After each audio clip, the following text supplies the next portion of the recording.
So we want to talk about Pesach a little bit.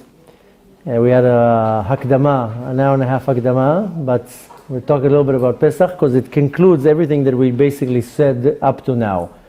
That, first of all, we have to understand that the story of Yetziat Mitzrayim, of going out of Egypt, is the story of my life.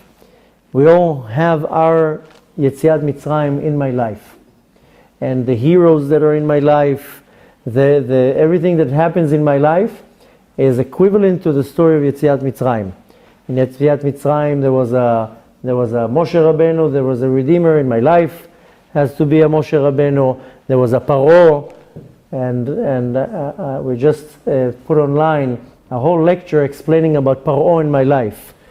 We're not going to talk about it right now, but just that you have an idea, or just go to the video and watch it, the letters of Paro has the same letters in Hebrew, Hafra'ah. If you look at the letters, just switch the letters, and Hafra'ah is something that disturbs me. And every day I'm dealing with something that disturbs me. I want to do this, whoop, comes that. I want to concentrate on one thing, and it takes me to a different thing. So there is a Paro in my life that constantly disturbs me, and I need to know how to avoid this Paro. But the entire story of Mitzrayim is in me. I have the story. Why? Because Mitzrayim is the root of all the exiles. Now I'm in exile. Forget about that the entire world is in exile. I am in exile. And what does it mean, exile? Doesn't mean that I'm chained to a metal ball and I'm carrying bricks. The country that the story took place is called Mitzrayim. If you go now 500 kilometers to the south, you'll find a country named Mitzrayim. But really Mitzrayim is the state that they were in. And Mitzrayim comes from the word in Hebrew, Meitzar. Meitzar is a limit, something that limits me. Okay? But Meitzar is something that limits me. And if you look at the word Mitzrayim, it's Meitzar, and then you have the word Yam. Yam, the numerical value of Yam is 50. Yud and Amem is 50. This corresponds to what's called Sha'ar Hanun. Sha'ar Hanun is the gate which Moshe Rabbeinu had to go to reach to in order to leave this world. But from Sha'ar Hanun, the entire abundance, the Shefa, comes down to the world through this gate. And Mitzrayim, it goes to the top. It's the Meitzar goes to Sha'ar Hanun. They don't mess around. The Klippa doesn't play around. It goes directly to the source. And that's the Paro that creates, so to say, suffocates the Tzinor, the pipe where the Shefa comes down from. And then what it does is that all the Shefa that has to come down to me, it gets redirected into the Klippa, into the power of impurity. And my point is to go out of my Mitzrayim, out of my limitation. So if I'm addicted to my chocolate, that's my Mitzrayim. And if I'm addicted to a cigarette, that's my Mitzrayim. And if I can wake up in the morning to go and pray in a minyan, that's my Mitzrayim. Mitzrayim is not a country, it's my state, it's my limit. And I'm dealing in my life with probably a couple dozens of these Mitzrayim that it's my limitation. Now, there are two levels to recognize it. One of them that I don't understand. I don't recognize that that's my exile. Then my situation is bad, because I don't even know what's my Mitzrayim. But in most cases, I know what limits me. The fact that I know what limits me and I'm aware of that, forget about right now how I'm dealing with it. Just knowing, that's already a much higher level, that I know I'm addicted to chocolates, and I know I can't go one day without 3 hours being on Facebook, or whatever it is. I have many addictions. In our generation, they call it addiction. But really, it's a state of limitation, that I have to go out of my limitation. So now comes the holiday of Pesach, and we're commemorating it. So people think we're commemorating the historical fact that happened 3,300 years ago. That's one thing. But the reality is that I'm not only commemorating that, I'm tapping in now to a source of energy that comes down to the universe that allows me to go out of my Mitzrayim. Because the word holiday in Hebrew is Chag, and we mentioned that in the last class when I was here when we talked about Purim, that Chag comes from the word lachug, to go in circles. Like if you're looking at a clock, the hands in the clock in Hebrew, they're called mechogim. Why? Because they're going in circles, lachug, going around. So once a year, we have 7 days that a specially godly revelation comes down to the world.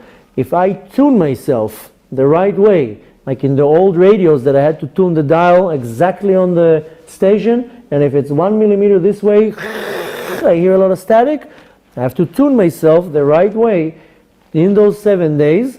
And if I do that, then I'm able to receive this power, this energy that will allow me for the rest of the year to be able to go out of my limitations with a much softer struggle. How do I tune myself into this week?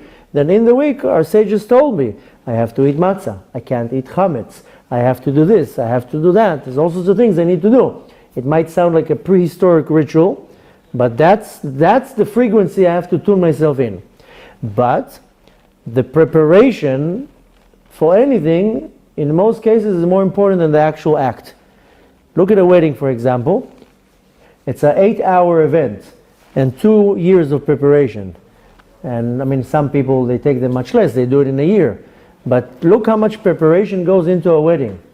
And you have to go and choose halls and the caterer and the DJ and the band and the dress. And 8 hours, the whole thing goes like that. So the preparation, this is one example in the physical world, but the preparation to anything, in most cases, is more important than the actual act. So the preparation for the week of Pesach is important. Now we understand that preparation for Pesach is to mop the floor and to move cupboards and to get things out of their place, to find a microscopic piece of dust. That's how we were exposed to this holiday, that I need to tear the things off my walls. That's not the preparation. The preparation is cleaning, but not cleaning my drawers, cleaning my system from all the chametz that is in me. Because chametz corresponds to a word that people don't like hearing, and that's called ego. And all year long I build my ego, my yeshut, my existence. And this is this chametz. It rises like a dough that rises. Matzah is the opposite. Matzah has no size. It's flat. So the whole preparation for Pesach is killing my ego, is cleaning my house. My house is my temple, my mishkan. Not my drawers. Yeah, you need to clean your drawers because you can't have chametz. But some people, they go fanatic over that. So the holiday of Pesach represents the going out of exile, but mainly the holiday of Pesach is called the holiday of emunah, of belief. Because the sad reality is that most people have zero emunah. They might have a very long beard, or they cover their hair, or their kitchen is glatt kosher, but their level of emunah is zero. The first nisayon that comes their way, their foundation is completely collapsing. When it comes to a little bit of a test in believing in Hashem, they just press a little bit against their wall, their entire emunah goes out the window. They don't really believe. They want to believe. They think they believe, but really the level of emunah is very, very small. And where do you see it? A person will now go to a lecture and will get very, very excited and very inspired that there's a Kadosh Baruch Hu and everything that Kadosh Baruch Hu controls and the world is run by Hashem. And then he would lose $5. He will be like, everything is great, Akol Letovah, it's Hashem. And they're looking from Shemayim, they're saying, oh, $5, he said, Akol Letovah, everything is for the best, and let's push him a little bit. Next week he loses $50. He's still very solid and he says everything is for the best and it's good and Hashem is only about if I lost the $50 kapara. And then they look at him from Shemayim and says, oh, next week he loses $50,000. Then it's not so good and it's not from Hashem anymore. And not everything is letovah. And then suddenly, when there's a few more zeros in the amount, then it's not from Hashem. And why? And how? And lama? And this and that. So you see from that our level of emunah is very little. When it comes to a very little nisayon, yeah, I believe in Hashem. It's all from the Hashem. It's all good. Then when it's stretched a little bit, then it's already not from Hashem. Then I'm already not so happy with my nisayon and with what I lost. So our emunah, our belief, I spoke about it many times, I don't want to repeat it over and over, but I told you that our belief, we're born with emunah. And a baby that comes out of his mother's womb has 100% emunah.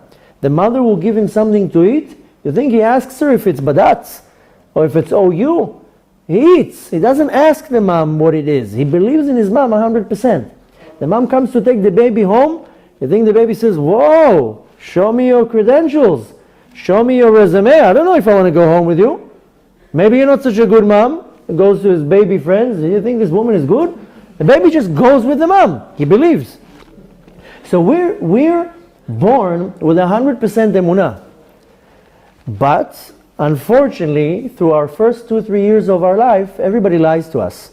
My parents lie to me, my siblings lie to me, my kindergarten teacher lies to me, everybody lies to me with basic things. That's why when we talked about chinuch, I told you the worst thing that a parent can do is lie to their child. When you lie to your child, even in something simple, if you don't clean your room, you're not getting your toy, and then he didn't clean the room and he still got the toy, in the child's mind, you're a liar. He doesn't say, oh, I got away with it. You're a liar. That's the verdict. And parents constantly lie to their kids. I'm not talking about threatening. The threatening is even worse. Kids don't like threat. Nobody likes to be threatened. Somebody will threaten you, you'll right away be like, whoa, whoa, whoa, whoa. Coming to threats, take a step back. So you threat your kid, you're shattering all their system of trust in you. Now if you lie to them, you're killing them. You're taking all their emunah that they have, and mommy can lie to me? Then you bury their emunah into the depth of their neshama. So comes the age of 7, kids don't believe in anything. Comes the age of 14, they don't want to do anything. Why would they believe? First of all, they see how we behave. How many houses there's going to be a knock on the door? Shh, shh, we're not home. Don't get the door. It's that guy. Shh. How many houses you see that? So the kid says, wait a minute, what, mommy and daddy are like cheating here? They're lying? They're pretending? Yesterday I saw you on the street. You met him. You're like, hey! Now he's knocking on the door. Shh, we're not home. Close the window. So we constantly lie to our kids, and then we complain that when they're 13, they don't want to do anything. They don't believe in anything. A father called me now, crying. He's like, my son has a bar mitzvah in 2 weeks. He doesn't want to put tefillin. This is a Hasidic family. He said, my son doesn't want to even put tefillin on. What do I do with him? I said, stop lying. He doesn't believe. He doesn't believe in Hashem. Why would he put tefillin on? He doesn't believe in Hashem, because we as parents, we bury the emunah of our kids. So now the problem is we are that product. So I don't have any emunah. I don't believe in Hashem. You find very few people that really believe in Hashem. So we constantly are being tested with our emunah. And Pesach is the holiday of emunah. The Zohar calls the matzah the bread of faith. And just by eating matzah for 7 weeks, you are charging your belief. 7 weeks. No? 7 days. Sorry. That's how important it is. I'm already thinking of weeks. Lechem emunah or bitachon? It's not the same emunah and bitachon. No, bitachon is if you have emunah, you'll have bitachon. That's first of all. Emunah comes before bitachon. Bitachon is trust, emunah is believing. If you believe 100% in Hashem, there's not going to be the question of bitachon or not. Gam kelech begetz al mavet lo irara. Even if I go in the shadow of the valley of death, I'm not going to worry. Who has 100% emunah? That's the problem. Who has 10% emunah? So how forget can about you get 100%. to bitachon? So that's what you want to build. And when do you have a good opportunity to build it? In the week of Pesach. Because the week of Pesach, it's talking about emunah. If you see, very interesting that when the Jews left Mitzrayim and after they crossed the ocean, the Yam Suf, you know what it says? We read it every day. V'yaminu be'Hashem u'Moshe avdo. Now they believe in Hashem. After they crossed the sea, v'yaminu be'Hashem u'Moshe avdo. We say it every day in Shacharit, in the psalm, in the song of Az Yashir Moshe. What, before that they didn't believe in Hashem? They saw 10 plagues, they didn't believe in Hashem? They saw things in front of their eyes, going out of Mitzrayim, crossing the... Now they believe in Hashem? So the point is that we're constantly being tested with our emunah. Our emunah is constantly being pushed and tested, and we constantly have these tests.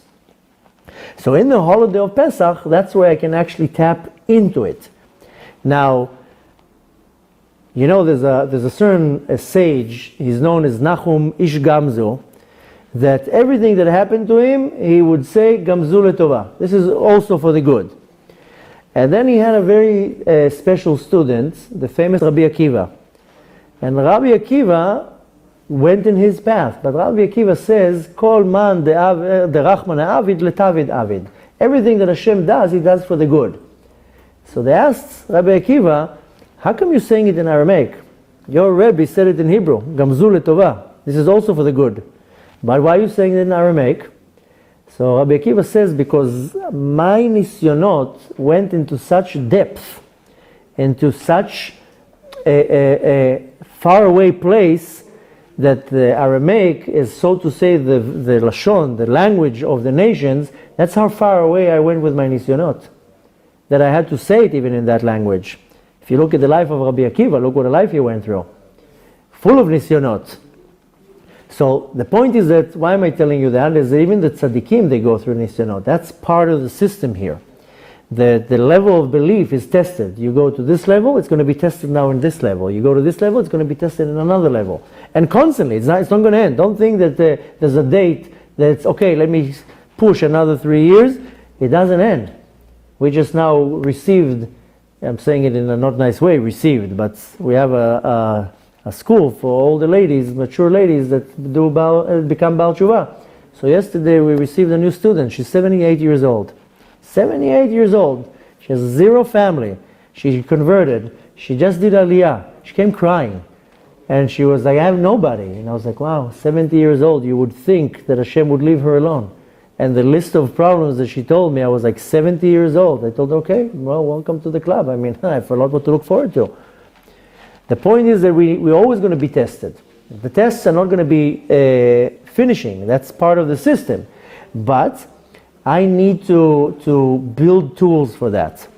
Now, you know, when Moshe Rabbeinu came to Mitzrayim, it's not that they didn't believe in him. Moshe Rabbeinu came and told them, listen guys, I have good news. I'm taking you out. You are 210 years in exile. I'm taking you out. They had a 84-year Holocaust. 210 years they were in exile, but 84 years before Yetziat Mitzrayim was a Holocaust. And he's like, I'm coming to take you out of Mitzrayim. They're like, listen, mister, we believe you, but we don't see any possible way that you can take us out of Mitzrayim. We are so stuck here. It's not that we want to go, but we're stuck in this impurity that they didn't even see a way how they can go out of Mitzrayim. Go now to an average religious person. I'm not talking about a secular person right now. And you put him in a closed room where he has no blocks or barriers to what he's talking. He will spit out so many problems that he cannot deal with. I can't deal with this. I'm looking to that direction. I can't stop my cheating. I can't stop my lying. I'm talking about a religious person right now that knows and is aware. We're all so stuck in our te'avot that we can't go out of it. And people are embarrassed to say that because they're saying, wait a minute, look, I'm frum. It's embarrassing to say that I have te'avah, a lust. It's not embarrassing. We're human. We all have it. Now, just nobody is willing to admit, listen, I'm addicted to this, I'm addicted to that, I can't control myself. I have this desire to do this, I have desire to do that. The reality is that if we close the door right now, and it's just me and Hashem, and in most cases, people are embarrassed to say to Hashem, but let's say we push Hashem out of the door for 1 second, when it's just you. At night, when you're in bed and your cover is over your head, and you talk to yourself, unfortunate truth is that most of us lie to ourselves. We deceive ourselves. No, everything's fine. But if you have a moment in your day or your week that you suddenly get a glimpse of honesty and you're saying, who am I kidding? Who am I kidding? I can't stop lying. I can't stop cheating. I can't stop eating this. I can't stop going after that. That's the reality, is that we need to admit. I mentioned before that yesterday went online, we had a class of the month of Nisan. And every month we have a class about the power of the month. And I was explaining, go see the video. It's not a long video. Go see it, because I'm explaining that the sense of the month is speaking. The month, the tribe of the month, every month corresponds to one of the tribes. The month of Nisan is the tribe of Yehuda. Yehuda, his power was the power of what's called Hoda'ah, admitting. If you remember the story that when they sold Yosef, yeah. So he admitted that was his power. He was able to say, I made a mistake. And not only that, later on down the generations came from him a very powerful king, King David, who also had a very big sin, and he knew how to admit. This is called hoda'ah. I admit I did something wrong. And that's where they were so powerful leaders, because the king, on the external part, has to be very powerful, very assertive, very taking leadership and taking charge. But the inside has to be so humble to be able to say, I messed up. The problem is that we have such an ego who is willing to come and say, I messed up. You argue with your spouse and you know that you're wrong. Who's going to come and say, no, he's wrong. She's wrong. It's her fault. It's that fault. Why? Because our ego is out of control. I'm not able to come and say, you know what? You're right. How many parents can come and then tell to their child, I'm sorry I screamed at you. I have a problem. You are 100% right. How many parents are willing to do that? You know, now when I was in the States, I had one day that I took a lot of meetings. So every 20 minutes, somebody else comes to the room, personal meeting. And I hear the problems of the universe. And then one guy came, I had a very interesting observation. One guy comes and he tells me, Rabbi, my wife is out of control. She talks back, she's this, she's that, she's this, she's that, a whole list of demands. 2 minutes later, and you know what? My kids are out of control. They answer back, they're chutzpanim, they don't listen, and you know, my boss, and 20 minutes she's just talking how the whole world is wrong. Okay, fast forward, comes another guy. And you know how he starts the conversation? I have a problem, I can't control my anger and I scream at my kids all the time. Wow. 2 minutes later, he tells me I have a problem, I don't have patience to my wife. And then he tells me, and I have a problem, and I'm saying, wow, you solved 90% of the problem because you understand that you are the problem. The first guy says, my kids, my wife, my boss. The other guy says, I have a problem with anger. I have a problem with patience. I told him, wow, 1 out of 5 million is willing to say, I have the problem. We are not willing to admit.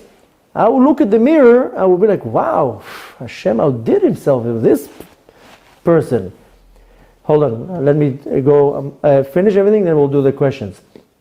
The point is that we have such an ego, it's very hard to us to admit when we're wrong. Very, very hard. And sometimes I do have a bad day, and I'm impatient, and my child will do something, and I'll scream at him, and it's 100% my fault, and a fraction of parents will come to the child and say, I'm sorry, I shouldn't have screamed at you. I apologize. Please forgive me. So the point is that we have to bring ourselves to a point to admit where we're wrong. And if I cannot admit where I'm wrong, I will never work on myself. And this is how I start the whole process. To bring myself to the point to admitting. Just first admit that you're not 100%. This is killing my ego. This is the cleaning of the chametz for Pesach. It's not the cleaning the drawers. It's cleaning inside of me and saying, where am I wrong? Where can I apologize? Where can I get better? Where can I work on myself? This is the real cleaning, is diminishing my yeshut.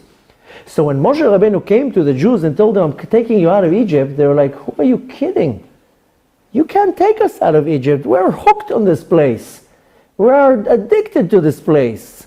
It has all the pleasures of the world. This is Las Vegas. Why? You think we want to go out? We don't want to go out of Mitzrayim. So I can, in my mind, say, yeah, I'm dealing with too many things, but do I really want to get rid of it? No.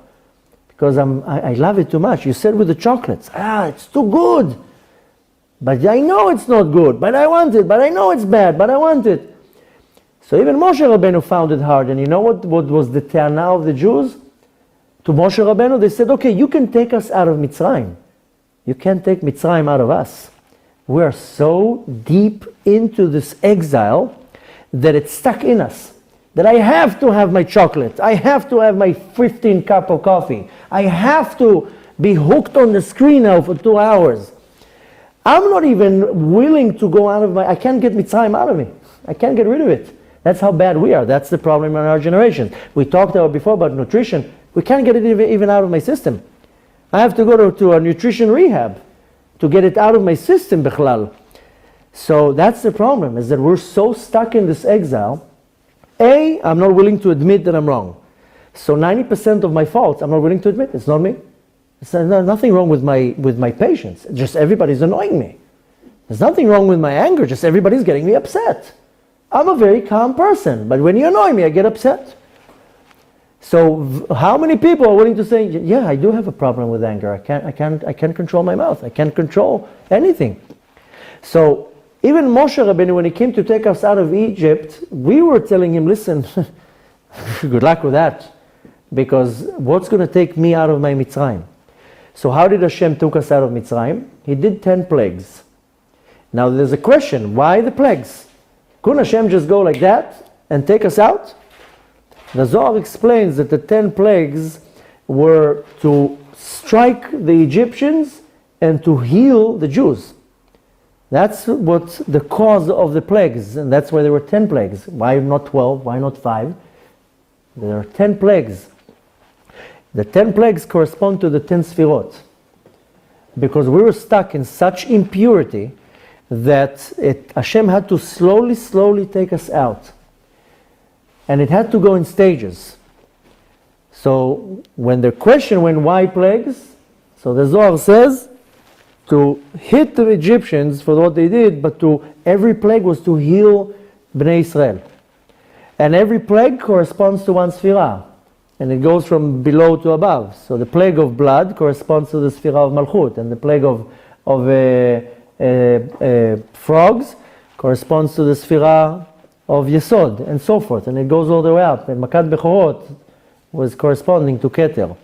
And every plague, if you really dissect it, there are such secrets and gems explaining what are these plagues. And we go through these plagues all the time.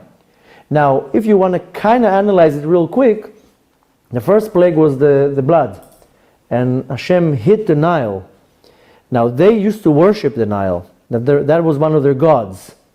And first, it had to be broken. The concept of breaking this avodat elim, of worshipping a river. In my life, I also fail in idol worship every day.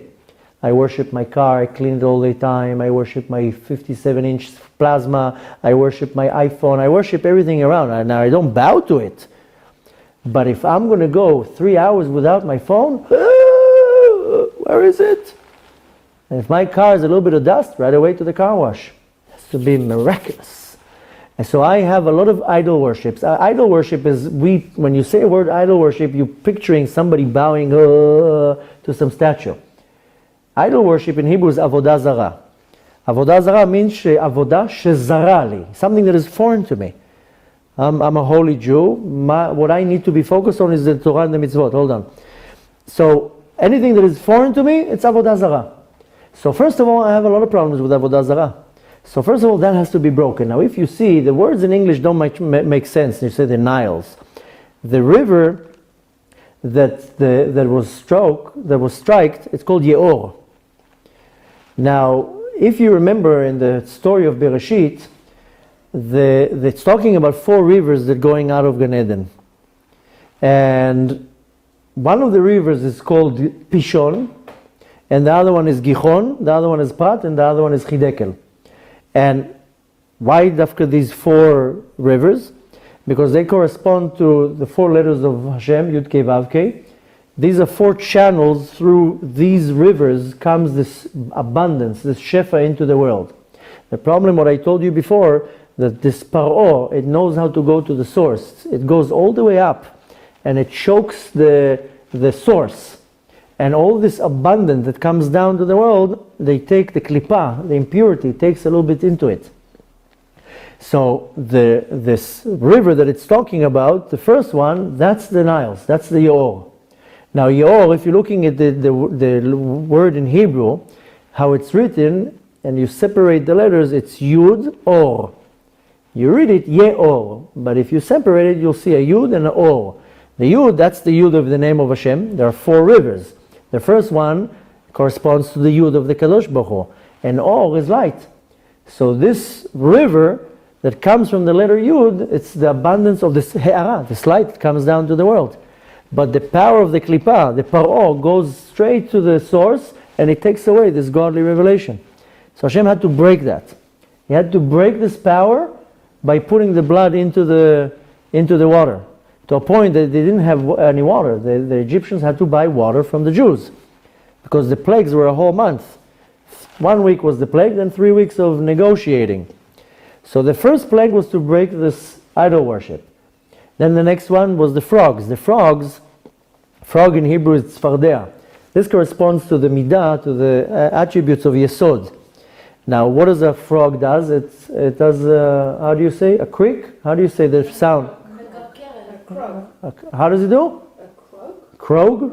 Whatever, a dog barks, a frog croaks. Now, the Midrash says that you know what bothered the Egyptians? Not the fact that everywhere was frogs, the noise. They couldn't stand the noise. The noise was driving them crazy. And if you compare it to my life, I have this noise in my head all day long. All day long, these thoughts are driving me crazy. Noise in my head. I'm constantly, I'm agitated. I'm annoyed. And I'm on a concentrate on something. These thoughts are coming from everywhere. So again, everything corresponds into my life. And the plague of the frogs is that my thought is not clear. I have to focus on my thoughts. I don't know if I mentioned here in one of the classes, there are many types of Jewish meditations. One of them is known to many people. It's called Hitbodedut, and people relate to it to Rabbi Nachman from Breslev, and people think that if you're a Breslever, that if you're not a Breslever, then you can't do Hitbodedut. It has nothing to do with Breslev. Yitzchak Avinu used to do Hitbodedut. Hitbodedut is when you isolate yourself. Hitbodedut comes from the word bidud hanefesh, that you isolate yourself from distractions. So this is one type of meditation. There are many types of meditations, Jewish meditations, and one of them is called hashkata. Hashkata means to silence. And it was taught by a very famous, actually not famous, but a very big Rebbe. He's named the Rebbe from Piaseczna. And he was murdered in the Holocaust. And he was a very big tzaddik at the time of the Holocaust in Poland. And he has unbelievable books that he wrote in the Holocaust. And miraculously his notes were saved. They were saved. And he has one book it's called Bnei Machshava Tova, and in this book there's one ma'amar, one discourse that he's talking about. It's called Ma'amar Hashkata, and he's teaching a Jewish type of meditation. It's called Hashkata, to silence your thoughts. And he explains, in a long story short, that our mind is a jungle of thoughts. That what makes me different from a lunatic is that the lunatic will do what he thinks. And I don't. I think things, what I would want to say to you, what I would want to do to you, what I would wish to do here, I just don't do it. Because I'm diagnosed as not as a lunatic. A lunatic thinks something, he does it. He says that's the difference between us. But the point is that I have a jungle of thoughts in my mind. 95% of these thoughts are not my thoughts. And this whole type of meditation is to silence my thoughts. Whose thoughts are these? They're machshava zara. It's a foreign thought. It's coming from a chamber of impurity in the realm of spirituality. The Baal Shem Tov explains that in Shamayim there are two chambers. Chamber of purity, chamber of impurity. Hechalot tum'ah, hechalot kedusha. And where I direct my energy, that's where I pull this energy to me. If I direct my energy to holiness, then I will get my energy from this chamber of holiness. And if I direct my energy to unholiness, then I will pull this energy from unholiness. So these thoughts that are coming into my mind are not my thoughts. It's called machshava zara. Zara means foreign. Now the practice is to focus on my own thoughts, is to, like looking at a screen, looking at my thoughts, and slowly starting to push the thoughts away to get to a point that suddenly, quiet in my head. No balagan, no mess in my head. Then I'm able to concentrate and focus on my own thoughts. So now I know it's my thoughts. And my neshama starts talking to me. How does the neshama talk to me? Because the neshama can't talk to me with words. It gets dressed in a levush, in a garment that is called the garment of thought, levush ha-machshava. And I get pure thoughts. And I'm able to know what are my real thoughts. Because I'm not thinking right now about you and what I wanted to say to you and how what you did to me, and this is all this jungle in my mind. But why So- this is machshava zara? If you think about what she did to you or what she Because told you or because something. your neshama doesn't, your soul doesn't analyze what you did to me as something that is wrong, that you directed to me. My soul says, okay, I must have did something and you reflected on me what I did. So if I now come into a situation and she yells at me, my foreign thought will tell me, she's wrong, she's bad, how dare she come and yell at me, I did all this, she did. The right way approach is saying, wait a minute, I probably did something wrong, I threw this energy out there, she happened to be the mirror that reflected it back at me. Meaning that I have to do tshuva right now for something that I did. She screamed at me, must be that I screamed now at my child with no reason. Must be that I screamed now at my wife for stam, for no reason. So I can now let my ego kick in and say, she's wrong. Or I can be like, no, she's a mirror reflecting on me what I spit out to the universe. So that's what I'm saying, it's a machshava zara, it's a foreign thought. Because the right thought, the soul will be like, whoa, she's a billboard. She's telling me that I did something right now. She's the reaction to my action. I'm just pointing at you, it's nothing to do with you. I'm just saying that when somebody comes now and screams at me, I don't get upset at him and saying, whoa, why are you screaming at me? I didn't do anything to you. I will right away start analyzing, wait a minute, why is this person reflecting this on me? That person is reflecting anger at me. Must be that I have to refine somewhere in my neshama, I have some anger, that right now that person, Hashem chose that person to be the sign, the mirror to reflect the anger at me. Meaning that I have anger. Because if I wouldn't have anger in me, I wouldn't recognize that anger. I would recognize him as a very friendly person. So it means that I have in me some anger. Now I have to look inside me. Where do I have this anger? Oh, this morning somebody did something and I lashed out at them. It means I have to refine now my midah of anger. So the ego will make everybody your enemies and everybody's at fault. But your neshama will tell you, no, they're not your enemies. They're doctors. These are the doctors that come to give you an observation right now and telling you have a problem with anger. So that's why it's called a machshava zara, a foreign thought, because it's not my thought. So not to get too much off our subject, the reason why I'm telling you that is we have a jungle of thoughts in our mind all day long. I can guarantee to you that every human being right now is if they're not nodding with their head, they're nodding in their mind. He's right. Because we all have a jungle of thoughts in our mind that is bothering us. And you know when sometimes you go on a vacation, quiet, I need quiet, I need just an hour of quiet.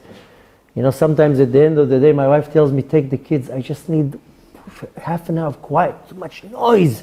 We have so much noise around us. She's like, I love my kids, but so much noise. And we don't realize how much noise is around us all day long. When I share my near-death experience, one of the first things that I say, that I noticed, silence. Unbelievable silence. And the silence was the most peaceful thing that I ever felt. Because we don't even notice how much noise is around us. All day long there's noise.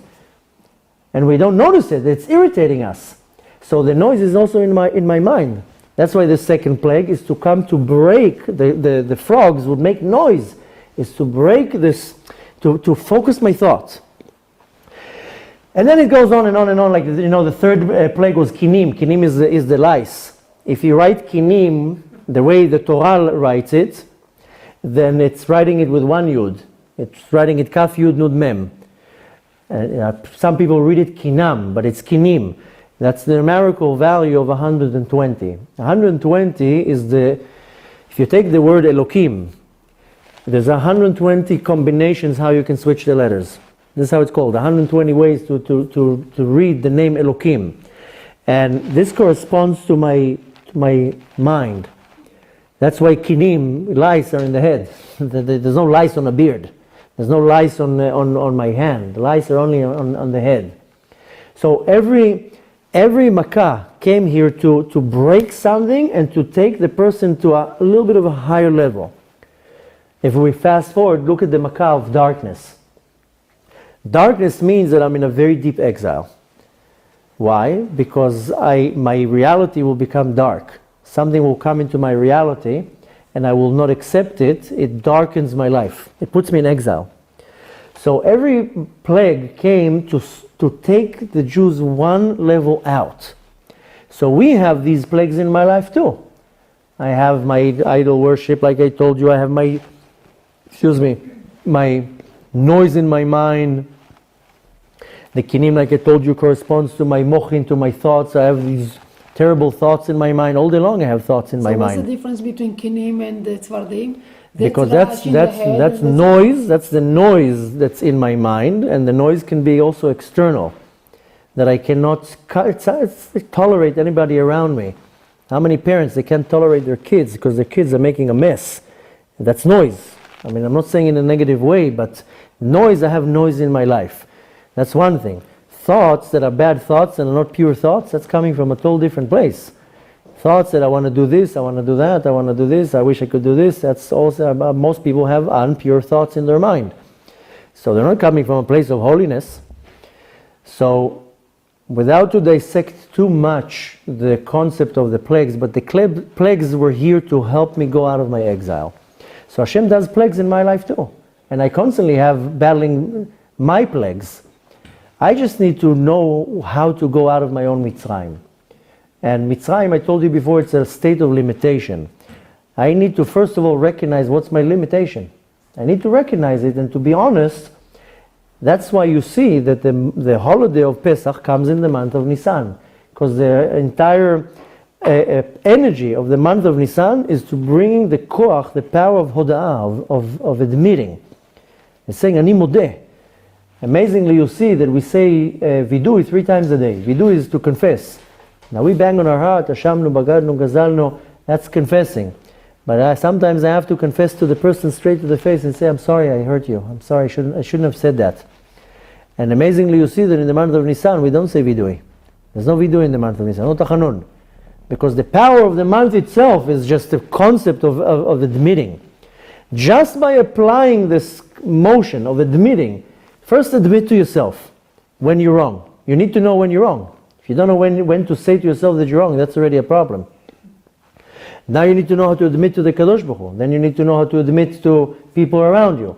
You need to know when to admit that you are wrong. And if you don't know how to admit, that's already a problem. More than that, I need to recognize in me what's my limitation. And that's the cleaning of the chametz. The cleaning of the chametz is not the dirt and scraping walls.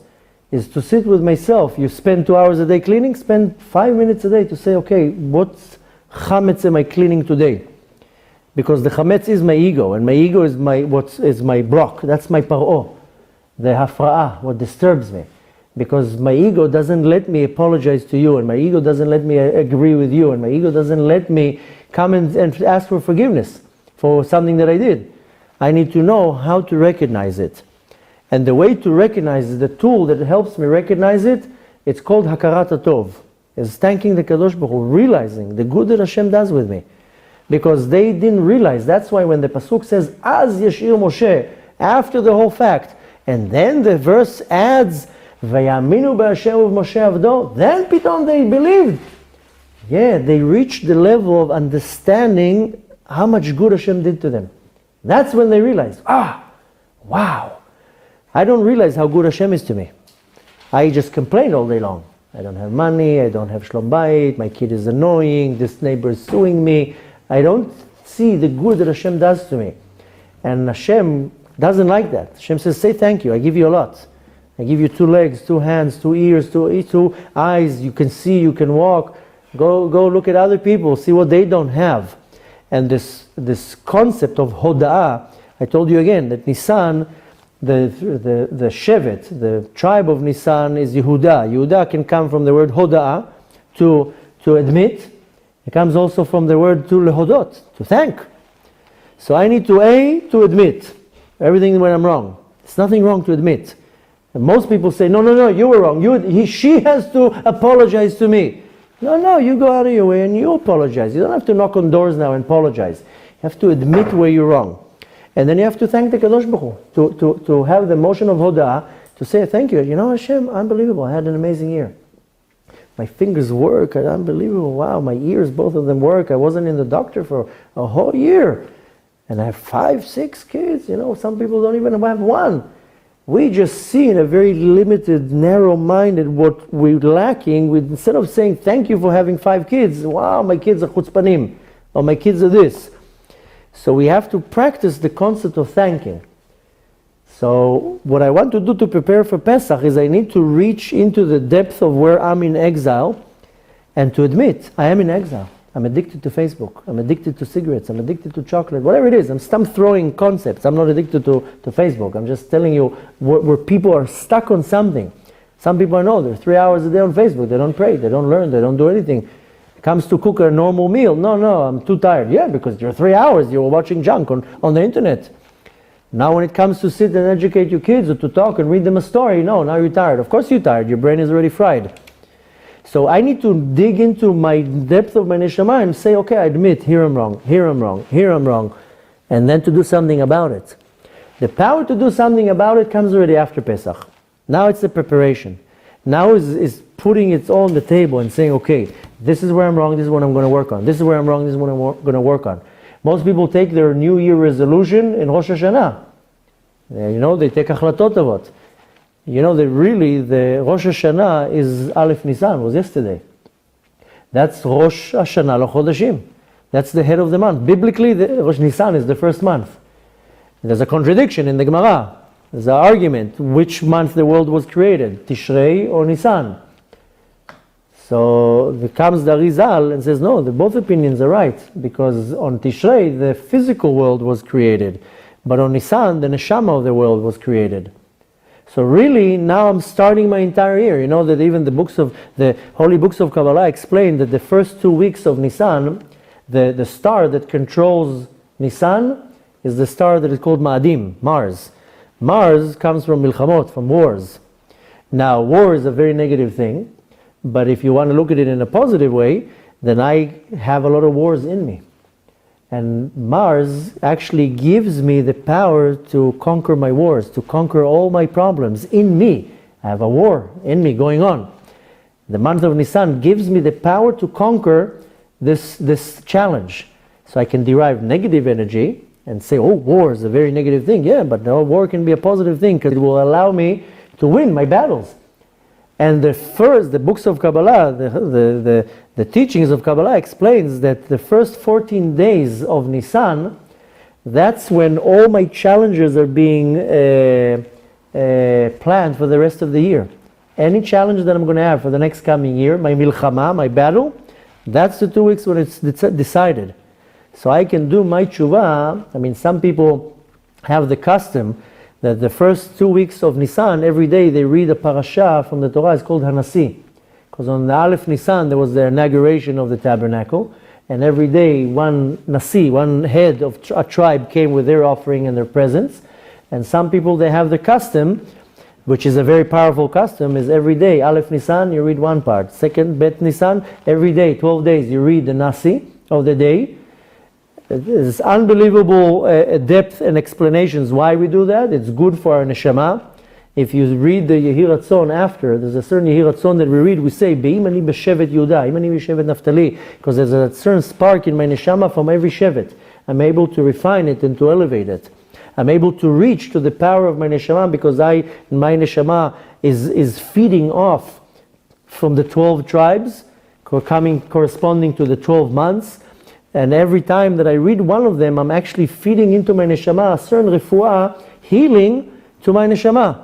In the first 14 days of Nisan. The 13th day we read for the Shevet Levi. The first 14 days of the beginning of Nisan, that's where I can I'm laying down what's going to be my challenges for the next year. So the beginning of Nisan is a very powerful time of the year. So this is the time that my preparation is to first lay down the foundation. Don't think about how am I going to deal with my problems right now. The first 2 weeks, you make cheshbon nefesh, you clean the chametz, you put all the chametz on the table, you burn it. After 14 days of hard work, you burn the chametz. V'bi'arta hara mikirbecha, you have to burn out all this evil from within you. So the same way that you're looking under the couch now for chametz, you have to look in you. Take 10 minutes a day Take 20 minutes a day to look for the evil in you. Where am I bad? I have bad thoughts, I lie, I cheat, I say lashon hara, whatever it is. You have to look at yourself and do cheshbon nefesh. You have to refine yourself. That's the real biur chametz. And then, the cleaning of the chametz. Then comes the 14th day of Nisan. You burn the chametz. Then you're ready. Now you clean. You have 7 days to tap into this unbelievable energy because you already cleaned yourself. You're coming into Pesach clean. Spiritually and physically you feel clean. The day of Pesach, like, wow, house is shining. If you did the right job, then your neshama is shining too. And then you have 7 days to tap into this unbelievable energy. All you need to do is follow exactly what our sages tell us. Don't eat chametz. Don't own chametz. I know some people say, wow, selling my chametz? What's this nonsense? No, you can't own it. You have to totally let go from any type of yeshut, any type of ego. And you have to eat But you just sign a paper, so what's the big deal? First of all, it's not just signing off a paper. When a person says, what's the big deal? That's a problem. That's an ego saying. You don't really take it out of the house. Doesn't matter. You put it in a certain place in the house, and doesn't matter. you sign the paper. If you have a basement now and you want to rent out the basement and you put a contract, right now the basement is part of the house. You have no rights to go into the basement. You rented it out, right? What's the difference? So I'm taking now a closet and I'm closing it and I'm selling it now. Now the ownership belongs to somebody else. Same way that you rent out your basement. So I rent out for a week my closet. It's very easy what I'm saying, that it's easy. It doesn't take any effort just to... No, it takes effort to go to the rabbi, to fill up the information. It takes effort. The point is, we're not going to go into the halacha, into it, into the mystical part of it. If you say, you or anyone says, what's the big deal? I know, there is a big deal. That's already one crumb of ego that you forgot to clean. Because the ego says, what's the big deal? The person is humble, says, no, our sages told us to do it. What did the Jews say? Naseh v'nishma? My rabbis told me to do it. Why not to do it? It's easy. Oh. That's what I'm saying. Why not to do it? It's so easy. It doesn't take any effort. But some people, first of all, it's easier than not to eat chocolate. Okay. So the child goes to the shul. What's the big deal? The point I want to do is I want to follow all the rules because that's how I tap into the energy of the 7 days. Every day is a certain ha'ara, a certain shine. On the 8th day, Bechlal, you have a Baal Shem Tov says a ha'ara coming from the chamber of Mashiach, what's called the Shmini Acharon Shel Pesach. The point that I want to do is I want to be able to channel myself to be able to take this energy. And if I don't do the preparation, the week will come, I can eat as many matzahs as I want, it's not going to help. I need the preparation, I need to humble myself. Then I have the opportunity that those 7 days, I follow the rules. Yeah, I'll have to be fanatic. So you peel the tomatoes, whatever you need to do. You go fanatic. 1 week, go fanatic. But that will allow me that after Pesach passes, then I'm starting to really work on myself. Comes Sfirat HaOmer. I have to start now. I have 7 weeks. Let me start working on myself. But we'll worry about that next class. We'll talk about Sfirat HaOmer, why I refine myself. But now I have to prepare it. And the way to prepare it is not only cleaning the house, is cleaning my system. I clean my system by looking inside me and admitting I'm wrong here, I'm at fault here, I'm addicted to this. Just admit. Just admit. By admitting, you letting it go. Don't look for the solution right now. Admit. Bring yourself to the point of saying, I'm weak here. I'm weak here. You admit today, I'm weak to the chocolates. I'm very sorry. You know how they say, they invite me a lot of times to the AA meetings, NA meetings, all the Narcotic Anonymous, Alcohol Anonymous. You know what they do in the meeting? The first person gets up, says, my name is Moshe, I'm an alcoholic. He admits. Admit. Don't pretend. Shem doesn't like pretending. Shem says, be emet. Shem emet v'torato emet. Be truthful. To be truthful, you have 90% of your cure already. So now I have to admit and slay it out. Then Pesach will come, and it's when I get my energy, how to deal with it. Exactly.